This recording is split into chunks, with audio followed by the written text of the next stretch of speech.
Hello, everyone. I hope you're well. It is a glorious day outside, and while it is always a privilege and honor to stand before you, today it's a little difficult because I was just outside, and man, is it beautiful. I wish we could. Yeah, one day, perhaps. I know my predecessor tried that. I think there were some logistical challenges involved in pulling it off, but it could not be. I had a rare gap in my schedule a little earlier today, and so I took a walk around the ellipse, working my BlackBerry as I went, and it was beautiful, spectacular. So that's why I'm in such a good mood. And I put on a beard and some sunglasses. Nope, unmolested. So before I take your questions, it's a fair word. Before I take your questions, I have a couple of announcements. Settle in. Before departing for Los Angeles, President Obama will deliver a statement in San Jose on Friday morning about the benefits of the Affordable Care Act for working Californians and all Americans.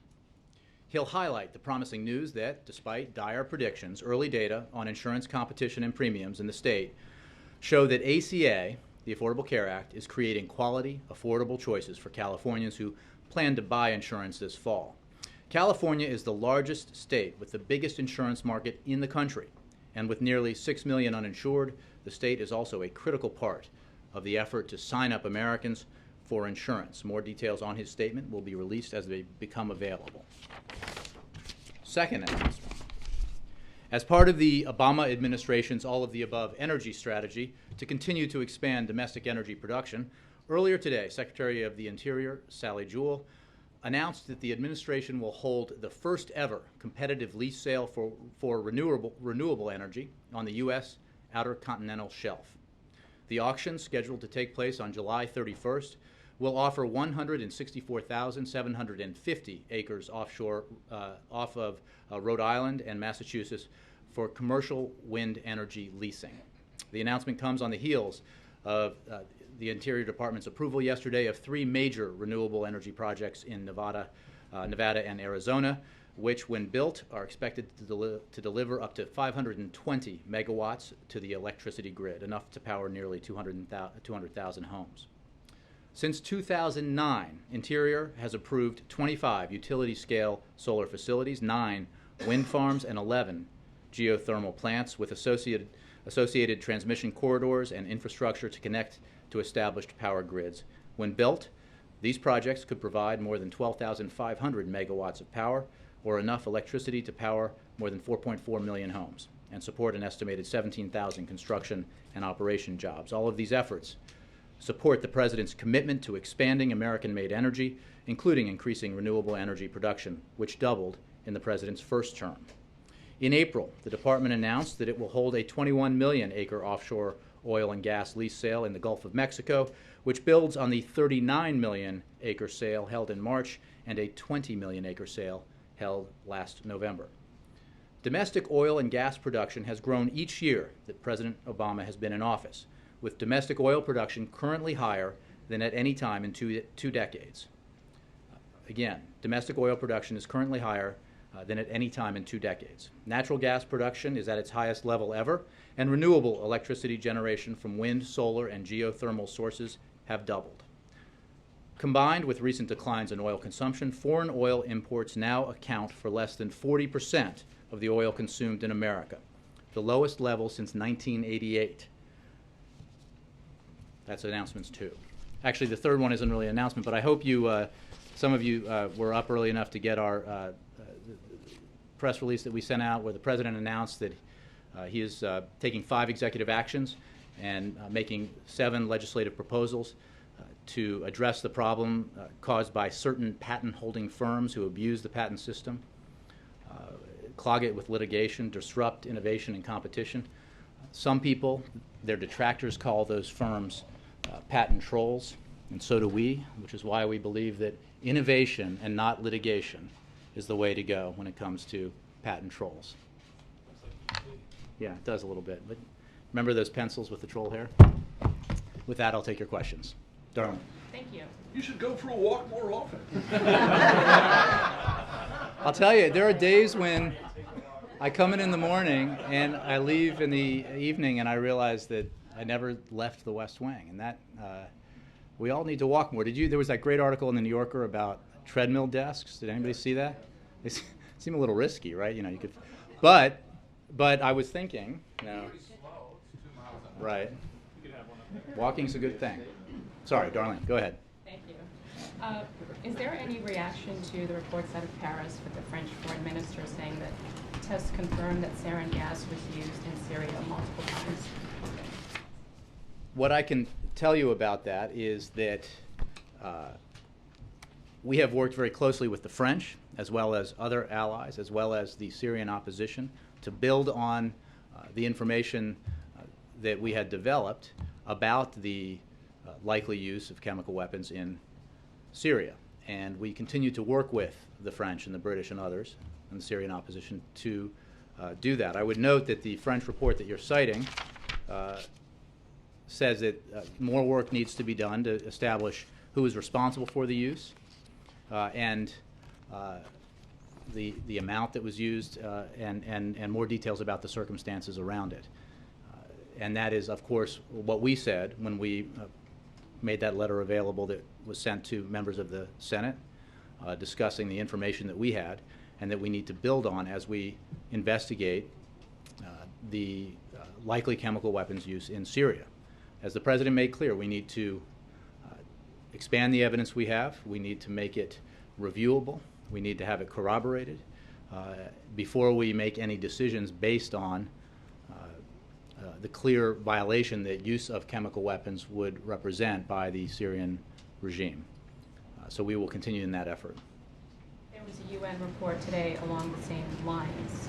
How much longer before the U.S. will be able to say definitively whether it believes Assad has used? I don't have a timetable for you, but we are working very assiduously on this issue with our allies, with the Syrian opposition.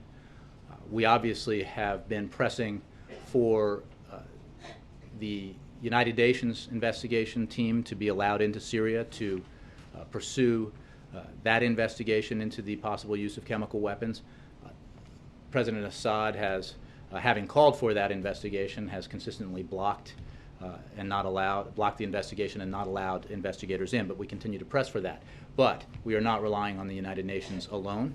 We are aggressively pursuing other avenues to gather the evidence that is required here. And I can assure you that we are working very diligently as an administration with our allies and the Syrian opposition on this matter. I think we would note that, as the U.S. delegation to the Human Rights Council said yesterday in their statement, that we agree with the inquiry's expression of serious concern for the unacceptable levels of violence being perpetrated against the Syrian people.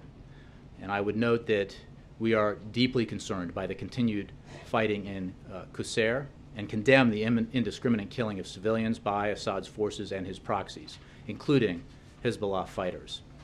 The regime's siege of Qusair has created a dire humanitarian situation with severe shortages of food, water, and medicine. We are appalled by the regime's statement that they will not allow the International Committee of the Red Cross to enter Qusair to aid trapped civilians until its military operations are completed. We call upon the Syrian government to cease its siege and its attacks on civilians, to allow civilians to escape Qusair without the threat of violence, and to allow immediate and unimpeded access for all humanitarian actors and supplies into Qusair. We are also concerned about the spillover violence into Lebanon, which we've discussed in the past, and which highlights the risk of regional instability from Hezbollah's intervention on behalf of the Assad regime. An intervention both Hassan Nasrallah and Bashar al-Assad have acknowledged publicly. Hassan Nasrallah is risking Lebanon's stability and the security of the Lebanese people in order to preserve Bashar al-Assad's rule, and we condemn in the strongest terms the active role Hezbollah has taken in the fighting on behalf of the Assad regime. We reaffirm our support for Lebanon's policy of disassociation from the conflict in Syria and urge all parties to avoid actions that will involve the Lebanese people in the conflict. Yes, Mark. Jay, just following up on Darlene's question, do these two statements or reports of evidence, actual evidence of toxic weapons, inconclusive though they may be, raise the U.S. concerns about what's going on there in any way? I think they affirm the concerns that we've expressed. They affirm the evidence that we have already gathered and noted to the Senate and to the public, and they make clear the need to investigate further and to gather more evidence to corroborate the evidence that exists that chemical weapons have been used, to pin down when those weapons were used, by whom, what the chain of custody was, and to establish a body of information that can be presented and reviewed and upon which policy decisions can be made. About Turkey, Turkey's Deputy Prime Minister recently said the crackdown on the protests had been excessive and unfair. He apologized to the protesters. Can you say, were there discussions between the administration of the United States and Turkey in this regard, and that may have swayed these comments, which differ from those from the Prime Minister recently? I think it's useful to check with the State Department on conversations that may have been held between State Department officials and the Turkish government, and I don't mean to suggest that there were. I'm simply saying that, as I did I think yesterday, that I have no conversations from the White House to report, but we are obviously in regular contact with the Turkish government on a range of issues, and we have made clear our concerns about the excessive use of force that has been reported, and had called on all sides to refrain from provoking violence. And we noted, obviously, the comments by the Deputy Prime Minister. Do the more conciliatory comments suggest a lowering of the temperature in a way? Well, we hope that, as we have made clear, that the Turkish government will handle this in a way that respects the rights of free speech and assembly that are elemental to democracies. And we welcome the Deputy Prime Minister's comments apologizing for excessive force, and we continue to welcome calls for these events to be investigated. On a different topic altogether, the event just down the Rose Garden on the judges, the President seemed heated when he was talking about obstacles facing judicial nominees. What did he hope to accomplish by expressing his frustration in public? Is he trying to shame Congress by making an appeal to the court of public opinion on this? The President spoke today because this is an issue that is vital to the carrying out of justice in our system of government. We need judges nominated and confirmed to our courts. And as the President made clear, his nominees have been subjected to political obstruction repeatedly. The duration from nomination to confirmation is 3 times greater in his presidency than it was in his predecessors. He also made clear that both parties have practiced the slowing down of this process in the past, but it is irrefutable that this situation has gotten out of control, that it is one that some have called a crisis, and it has to be addressed. I mean, every one of his nominees, once they overcome the obstacles, have been confirmed. These are highly qualified nominees. The case of Caitlin Halligan is unconscionable. She was an enormously qualified nominee. The President is pleased by the confirmation, the overwhelming confirmation of Shri Srinivasan. But there are still 3 vacancies on that court. And the argument being made that the workload has been reduced and therefore we should eliminate some of the seats on that court is spurious on its face. The caseload is higher now than it was in 2005 when some of the same Republican senators were arguing for the necessity of confirming President Bush's nominees to that court. There are other courts where some of the same Republican senators have urged for and voted for the confirmation of judges that have a lower caseload than the D.C. Circuit. This is politics, and it is not helpful to the carrying out of the constitutional responsibilities that the President has or that the Senate has. The President's doing his job. He is nominating qualified candidates for these judicial posts. The Senate has to do its job, which is to consider and vote yes or no on those nominees. And while the progress I noted for one seat on this court was welcome, we have a long way to go before this Senate, Republicans in this Senate, demonstrate a willingness to fulfill their constitutional responsibility in the way that they were meant to fulfill it, which is efficiently. The Constitution doesn't say advise and consent over 2 years after a nomination is put forward of a highly qualified individual. These need to be acted on quickly. Jessica. Even some liberal advocacy groups have been critical of the president for being slow to name judges, especially at the district court level. So doesn't the president share at least some responsibility for the delay in filling vacancies in the court? The president's nominees have been qualified, have been supported on a bipartisan basis from the legal community and by individuals who've served in administrations, both Republican and Democratic. The facts are clear that when we have these nominations put forward, some of them are delayed for months and sometimes years, and it is unconscionable. And then we have a situation where whatever the reason was, whatever the political reason that was behind the obstruction is removed, then that nominee is suddenly confirmed overwhelmingly. So clearly there was never a problem fundamentally with the nominee and his or her qualifications. The fact is the president had a nominee, Caitlin Halligan, to this court, and she was blocked, as the president noted, for an unconscionably long period of time. And he is fulfilling his responsibility by nominating qualified individuals to these posts. And the Senate has clearly taken more than its time in considering these nominations, and it needs to act. And that's why the president nominated 3 more candidates for the D.C. Circuit Court, D.C. District Court rather, D.C. Circuit Court, and hopes that, the United States Court of Appeals for the District of Columbia, which is commonly known as the D.C. Circuit, which is how I always refer to it. But those slots have been open for years. When Sri Srinivasan was confirmed, that was to a seat that hadn't been filled since Chief Justice John Roberts left the court in 2005. So we need action. As you say, those slots have been open for years, and you said filling them is vital to carrying out our system of government. So why is he doing this now, not sooner? He has nominated candidates in the past for a variety of judicial posts, and they have, the record is clear in terms of when he nominates qualified individuals and they take 3 times as long to be considered by the Senate, that slows the whole system down. And there is no justifiable reason for it.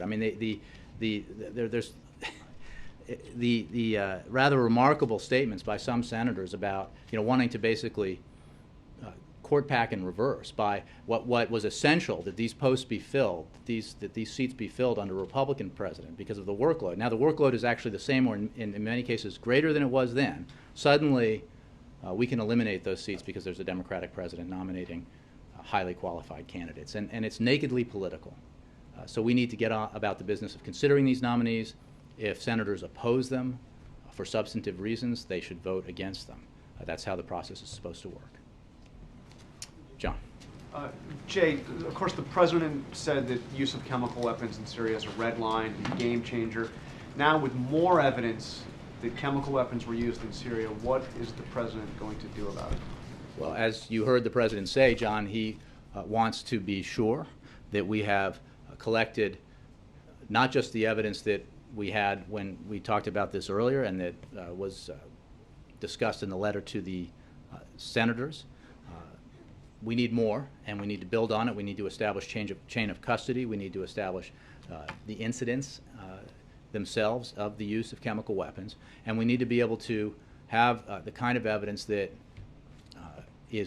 can be corroborated and reviewed if we are going to make policy decisions based on the assertion that chemical weapons were used by the Bashar al-Assad regime. And if you come to the same conclusion after gathering all that evidence that the UN has and that others have, what does the president do about it? Well, the UN report said that there are reasonable grounds to believe that chemical weapons have been used. We have already said that there are reasonable grounds to believe that the chemical weapons have been used. The French announcement today is entirely consistent with what we said a number of weeks ago, that there is evidence that exists that establish reasonable grounds that chemical weapons have been used. And we have made clear that we believe that if chemical weapons were in fact used in Syria, they were used by the Assad regime. We are highly skeptical of claims that the opposition used chemical weapons. The chemical weapons in Syria, we believe, have been and remain under the control of the Assad regime. But we need more information. Others have said, and I think it is worth noting, that the case for Saddam Hussein having weapons of mass destruction was stronger than the case initially presented for the use of chemical weapons in Syria. And I think that it is essential, and I think the American people expect, that we take that evidence and we build on it, and we build on it until we know what we have and we can present it. And that's what the President is insisting we do. What I'm asking is What he will do once... What he will do if that red line, if he is convinced that red line has been crossed. I think the President will be the one to make that announcement when he decides on action to be taken, if action is to be taken, if we establish the evidence necessary. But action will be taken if you are... I think the President made convinced clear the red that line is crossed. he would consider the use of chemical weapons by Assad, by his regime, to be a game changer to basically, well, a game changer is the phrase he used, but that this would be a cause for an evaluation or reevaluation of our policy options. But I'm not going to get into specific choices. I have said all along, as he has and others, that we retain every option available to us to address this situation in Syria. And that is certainly the case today. And another subject, the President, you have two veto threats that were issued yesterday on the Veterans Appropriations Bill and Homeland Security Appropriations Bill. And it seems like we'll do this for all the appropriations bills based on if I'm reading it correctly. Is the President threatening a government shutdown if the Republicans don't come his way on this? The President is making clear that Republicans need to keep their commitments based on the agreements of the past about spending levels. And it is not acceptable to change those levels in a way that does inordinate harm to average Americans out there when there is a refusal by the Republicans thus far to agree to the basic principle that we should be able to find common ground if everybody's willing to compromise a little bit when it comes to deficit reduction. So, I think you're over-interpreting this, and I think that the statements that we've made about these appropriations bills are clear, and I think they reflect the President's judgment that Republicans need to honor the commitments they've made. But he's saying Republicans don't do that. He's going to veto the spending bills, which means there's a government shutdown, right? Well, John, I think you're extrapolating in a hypothetical about outcomes. It's a veto threat for an appropriations bill. I mean, that means... Exactly, and to suggest that immediately leads to a shutdown, it would leave out a great deal of how the legislative process works and has worked in the past. We're making clear our opposition. Hey, John, we're making clear our opposition. You're predicting outcomes that aren't necessarily the case. What we're saying is we need to honor the commitments that we've made, and that's reflected in the statements of administration policy.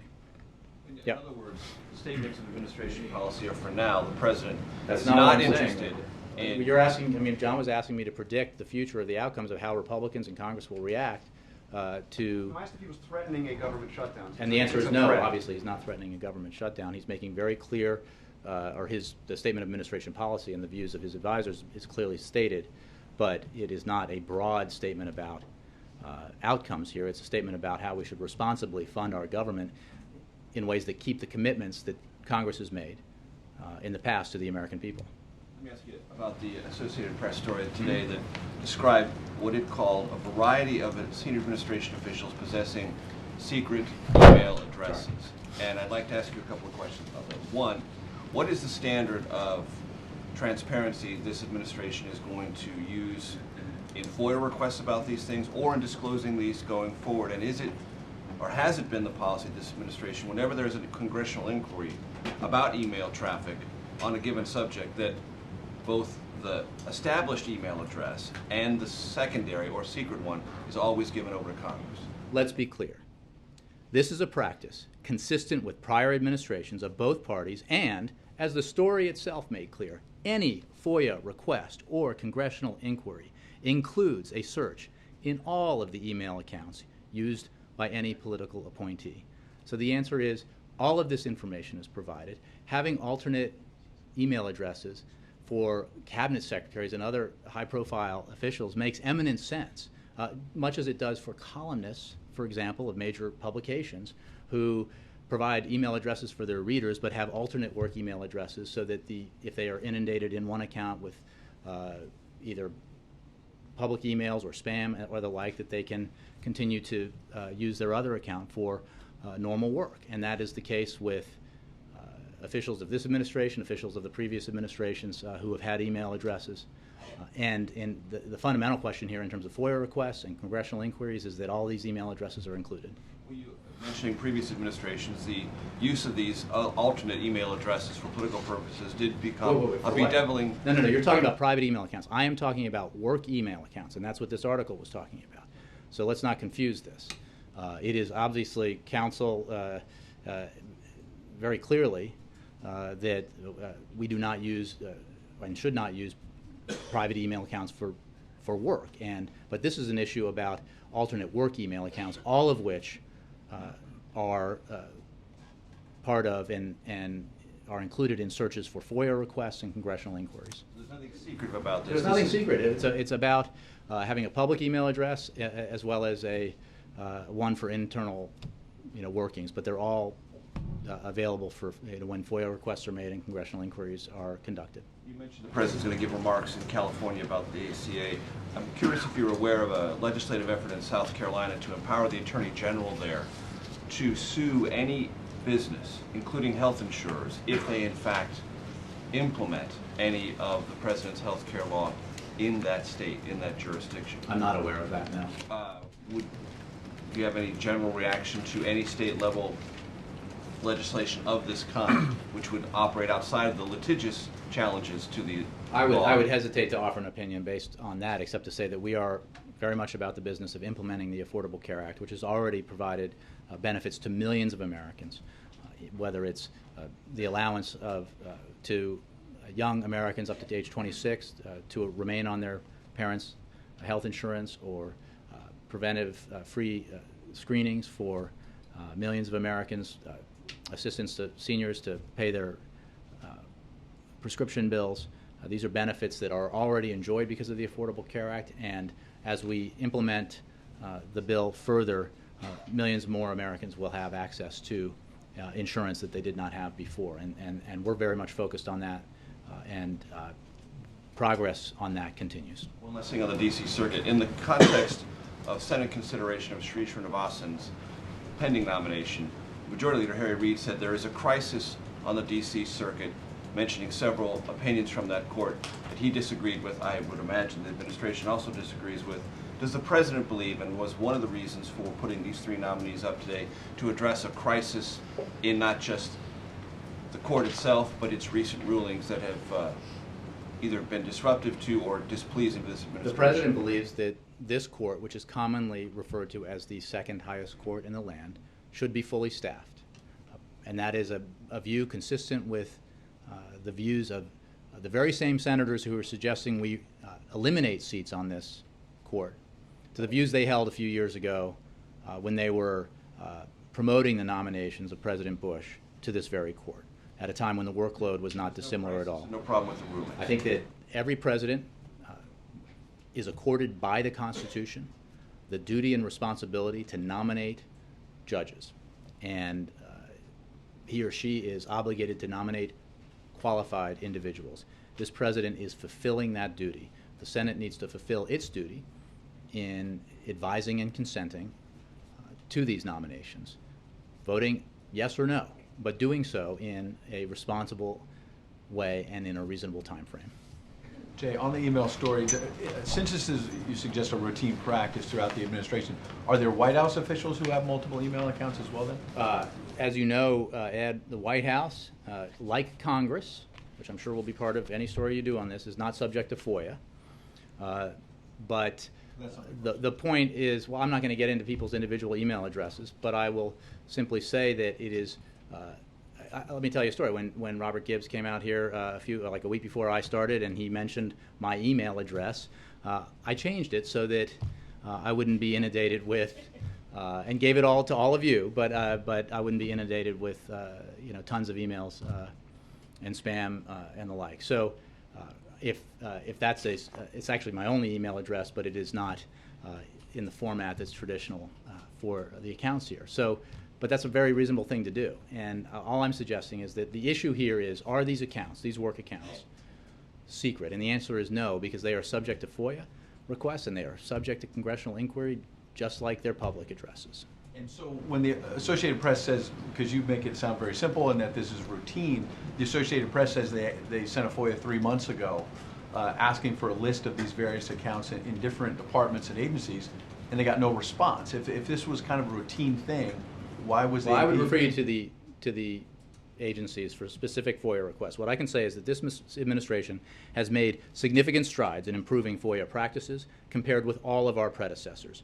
Agencies have improved their processes for administering the FOIA, disclosed more information, invoked FOIA exemptions less frequently, and answered more requests. Agencies are also increasingly disclosing information without waiting for a specific FOIA request, and I've got a ton of data here to back up those statements. And so I think our record on FOIA compares favorably to every previous administration, and it reflects our efforts to be more transparent, to provide more information.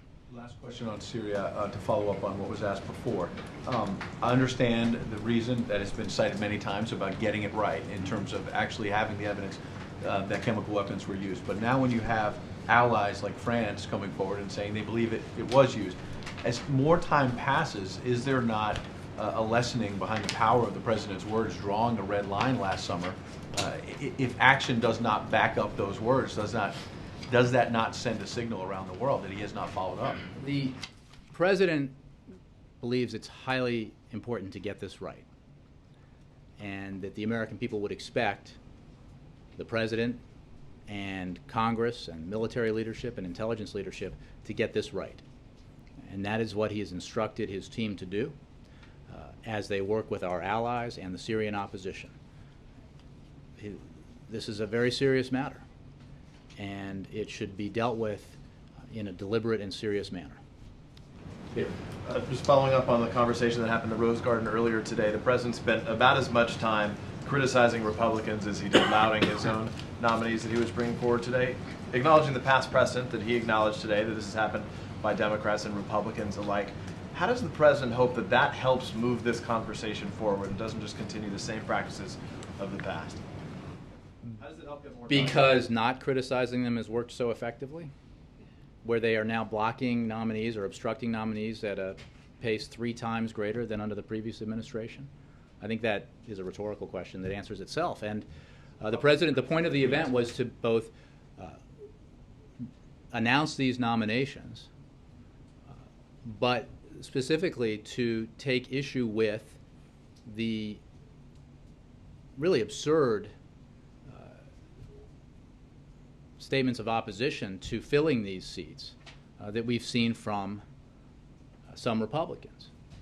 Absurd just on the facts that they are using to make their arguments, and absurd within the broader context of the kind of a slowdown that we've seen throughout President Obama's time in office. This is a constitutional duty of the President and of the Senate.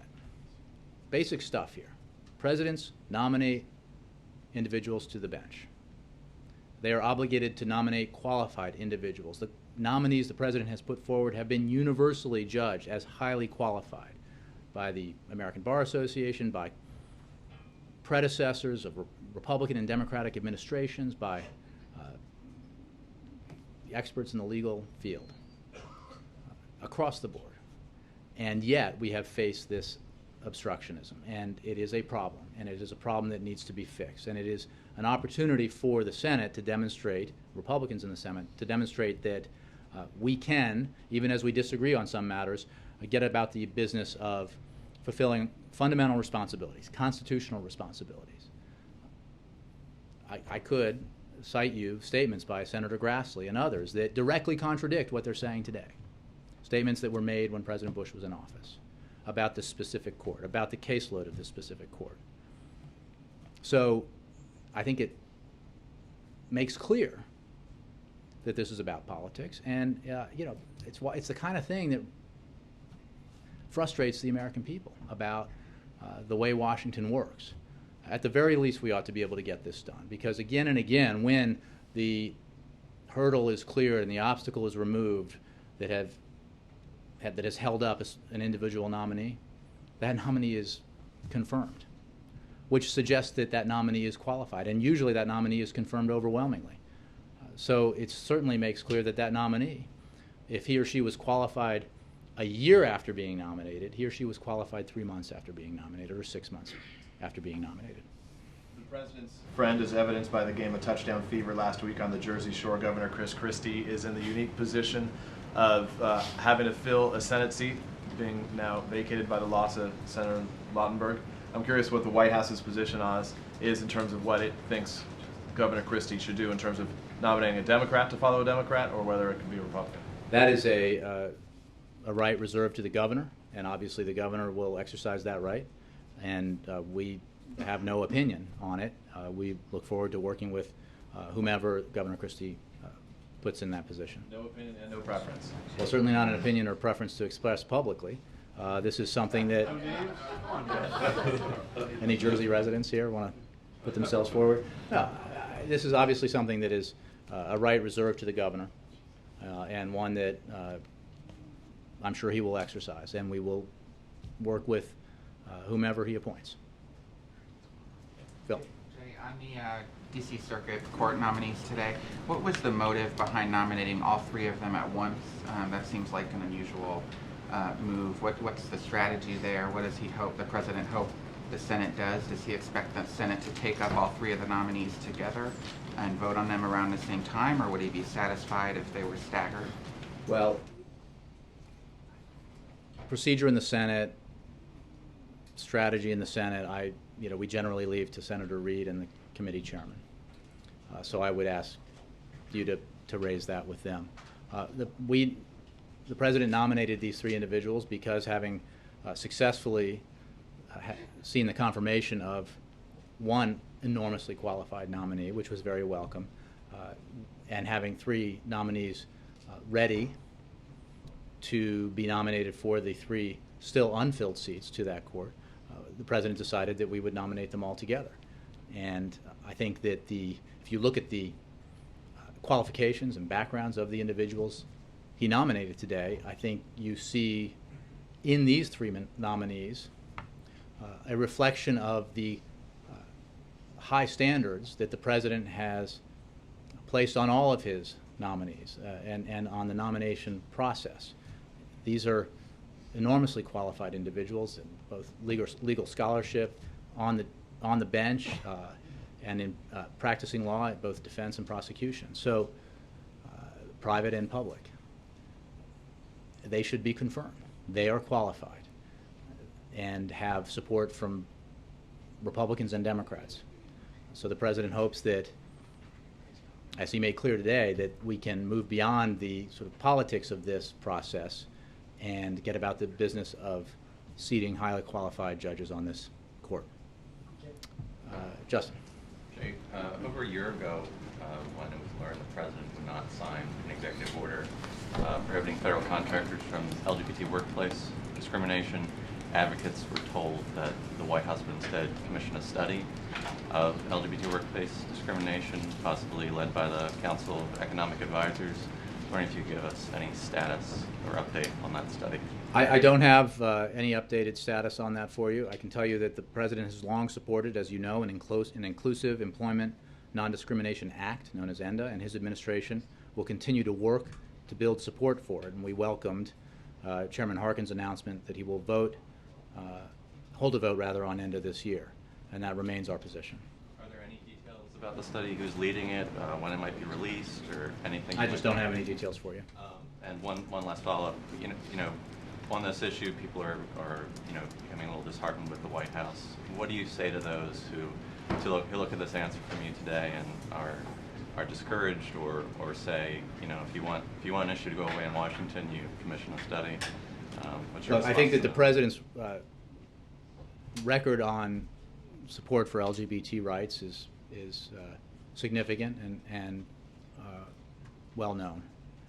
The president believes that the right approach to this problem is an inclusive piece of legislation, and that's the approach that we're taking. It was the approach that we took with repeal of Don't Ask, Don't Tell, and we continue to support this effort. We welcome Chairman Harkin's steps in the direction of holding a vote on this, and so that's the position that we think is right strategically when it comes to making this happen. Yes, ma'am. Thank you, Jay. Back to Turkey. Do you think the unrest in Turkey will affect long-term political economic relation between U.S. and Turkey, or is this just a minor bump in the road? Well, we've made clear our concern about the reports of the use of excessive force, and we welcome the comments by the Deputy Prime Minister about that apologized for that excessive force. We call on all parties to refrain from provoking violence, and we continue to make known our opinion that these events should be investigated.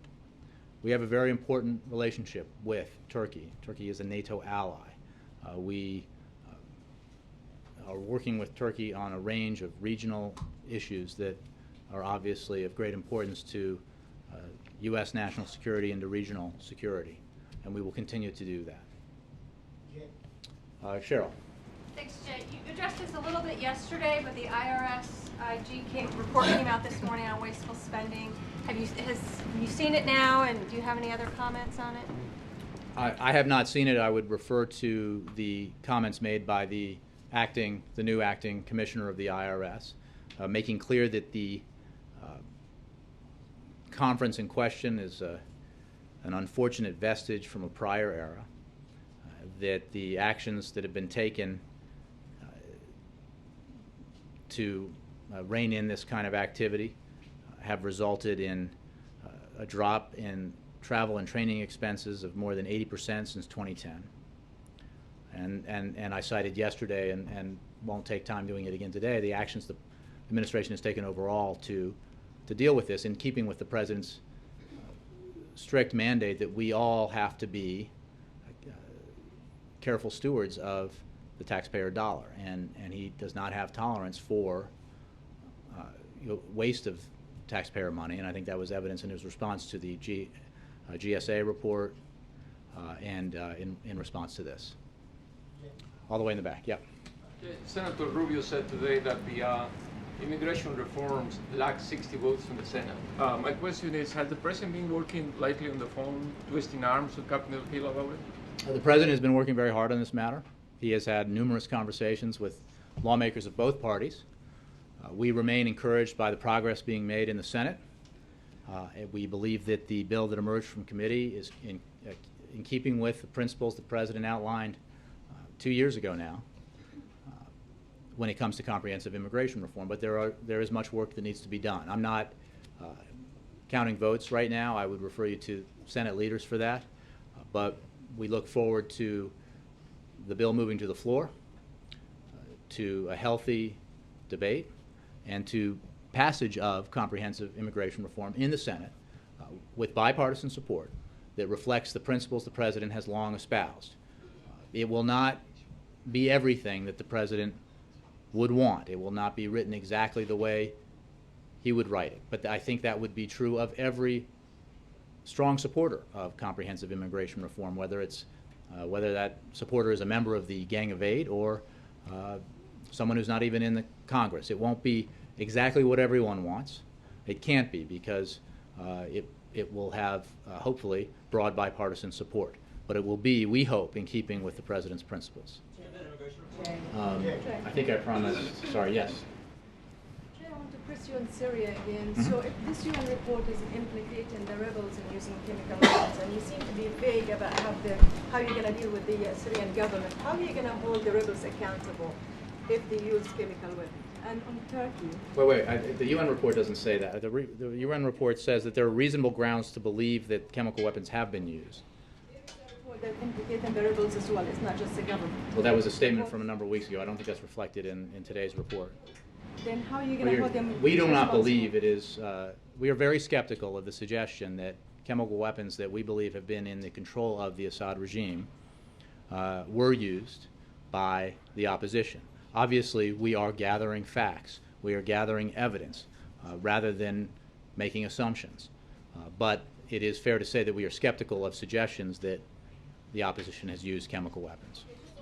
If you're concerned about what's happening in Turkey, why are you raising it on the ambassador level only and not on the level of the Secretary of State or the President? Well, I refer you to the State Department for conversations that we have with our counterparts in the Turkish government all the time. I just don't have any conversations to report to you from the White House.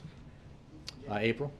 Jay, I just want to find out a little bit of TikTok on how the President comes to, and how the White House comes to nominate these three. Talk to us about the lists that are compiled for these judge nominations, these court nominations. Well, I don't have a great deal of TikTok to provide to you. When there are openings on courts, a process is in place to look at any number of potential candidates to fill these posts, and then a selection process is undertaken, and potential nominees are presented to the President for consideration, and he makes a decision about who he wants to nominate for these posts. And that it's not dissimilar from the process of administration posts that are filled through nominations. Obviously, this is a little different because of the nature of these judicial posts, but in its basic sense, it's not dissimilar. Is it similar somewhat to the Supreme Court, the way that you pull together the list for Supreme Court? Is it something along that line? Well, I personally haven't participated in one of these selection processes, but I think it's fair to say that it mirrors that to some degree. But obviously, the Supreme Court is the Supreme Court, and seats to that court do not open up that frequently. So there is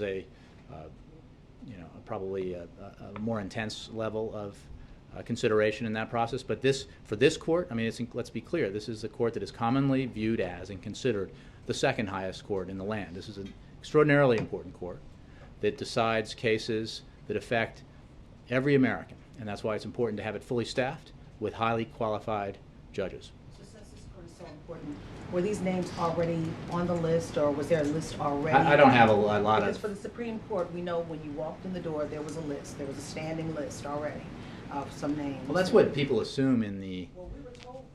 Well, I just don't have a lot of insight to provide to you about the sort of internal process of selecting nominees for this court, except that it's rigorous, and the threshold is candidates who are extremely qualified. Olivia. Jay, some veterans groups are getting pretty upset about the backlog in the processing of disability claims. One group told us it's time for the President to step up and get more personally involved in the process of reducing that backlog. Does the White House plan any new initiatives on that, or have you done all you can?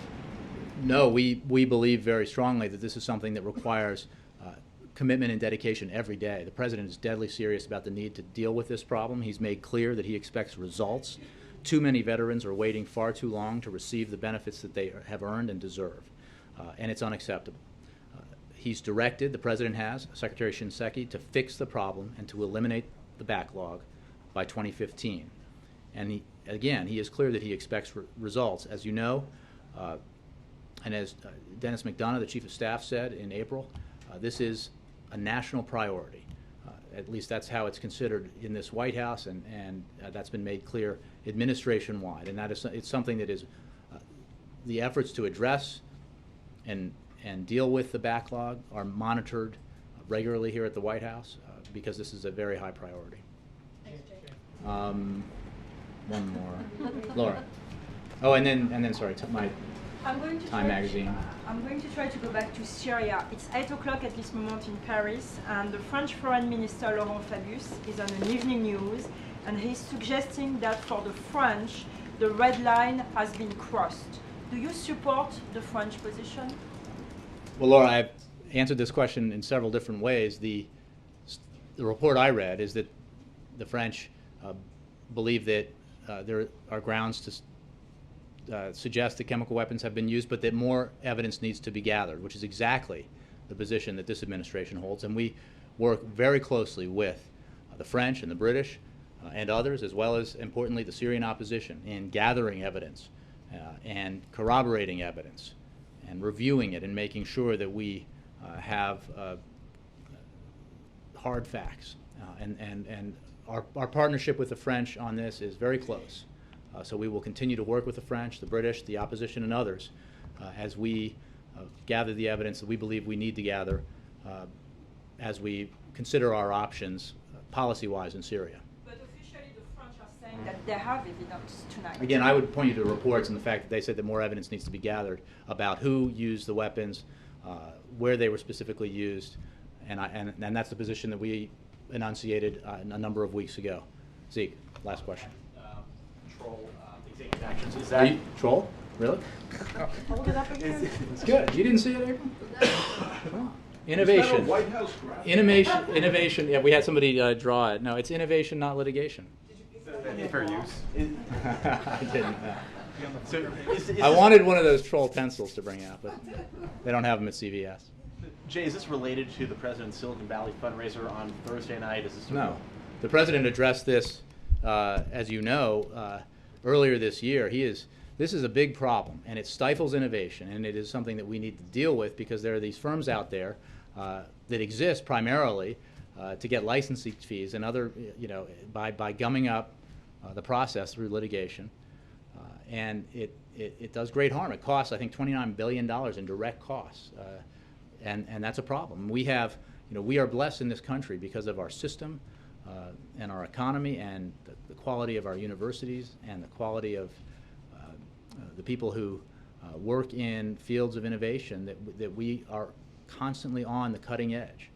We need to stay there, and patent trolls are, through what they do, making it harder and harder to stay there. And the President announced the executive actions that he is taking and the legislative proposals that he's putting forward because we have to address this problem. It's very important to our economy. Everybody here knows that innovation in the fields of technology in particular is vital to future economic growth. And so this is, the troll is a funny way to get people's attention, but it's an extremely important economic problem. Thanks all.